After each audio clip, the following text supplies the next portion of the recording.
किसी शहर के रेलवे स्टेशन पर एक भिखारी रहता था। ट्रेन से आने जाने वाले यात्रियों से रोज भीख मांगता रहता था। स्टेशन पर एक दिन एक सूट बूट में लंबा व्यक्ति स्टेशन पर आ रहा था। उसे देखकर भिखारी को लगा कि अगर इससे भीख मांगी तो ये ज़्यादा पैसा देगा।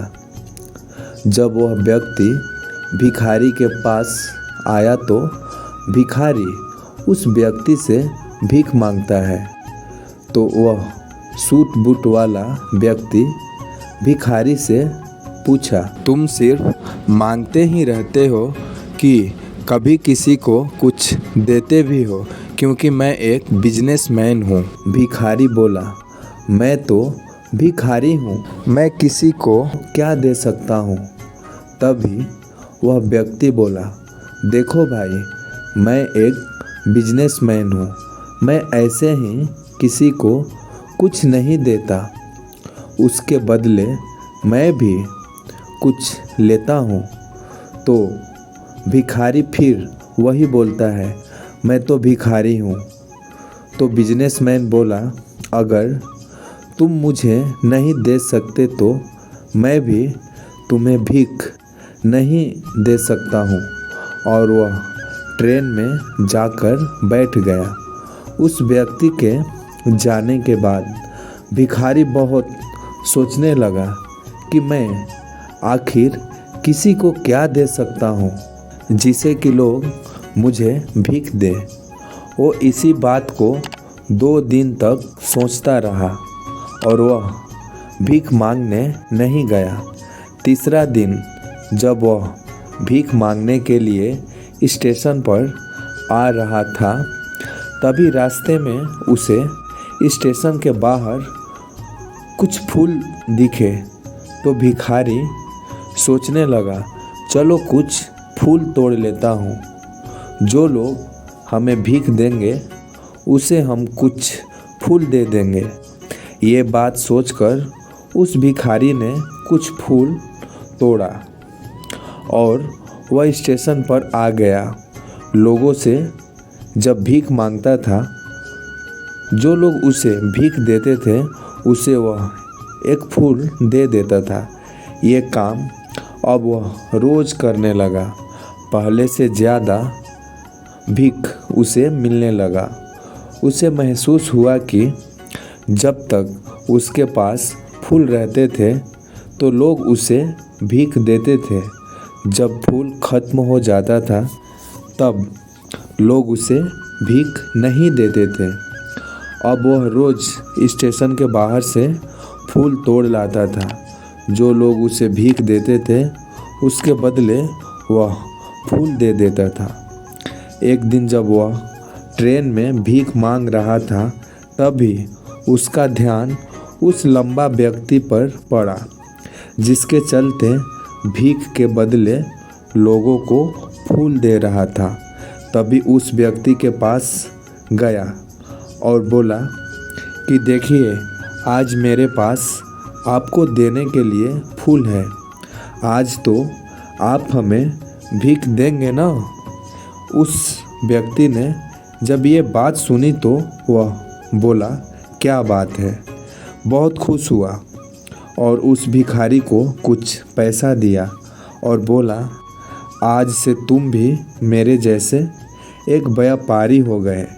इतना कहकर वह लंबा व्यक्ति अपने स्टेशन पर उतर गया।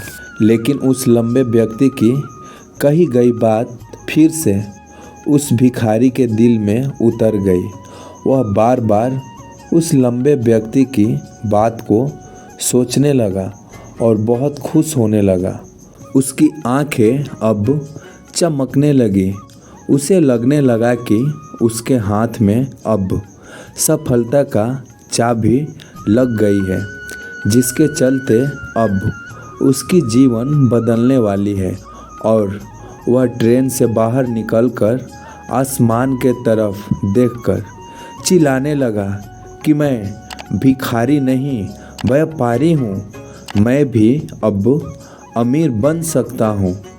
आसपास के लोग उसे देखकर बोलने लगे कि भिखारी पागल हो गया है।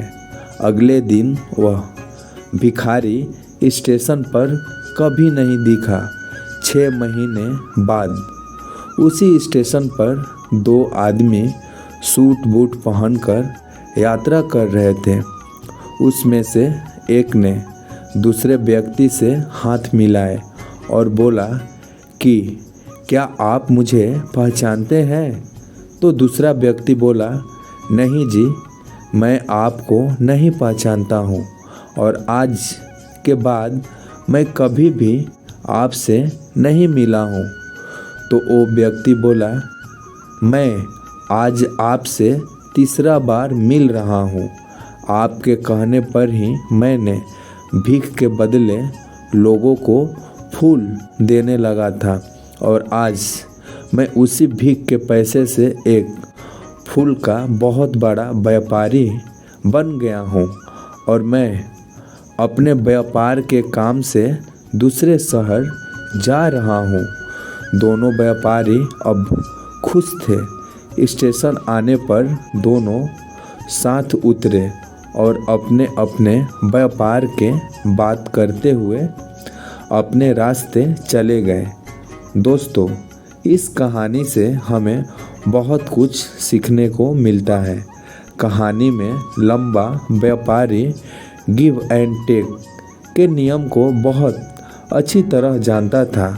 दुनिया के सभी व्यापारी इसी नियम को पालन करके सफल हुए हैं। इस फॉर्मूले को उसने भिखारी को भी बताया। भिखारी ने इस प्राकृतिक नियम को अपना लिया और उसका असर उसके जीवन में साफ दिखाई देने लगा। उसने अपनी सोच बदली और उसकी ज़िंदगी बदल गई। ये कहानी हमें यह बताती है कि अगर हम अपनी सोच बदल ले तो कुछ भी हासिल किया जा सकता है। यदि हम खुद को छोटा समझते रहेंगे तो हम हमेशा छोटा ही बने रहेंगे। बड़ा बनने के लिए हमें अपना सोच बदलना होगा और खुद के बारे में बड़ा सोचना होगा।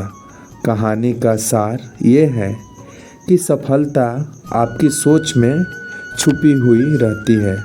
खुद का आत्मसम्मान जगाएं, अपनी सोच को बड़ा बनाएं और देखिए कैसे आप सफलता के शिखर पर पहुंच जाते हैं।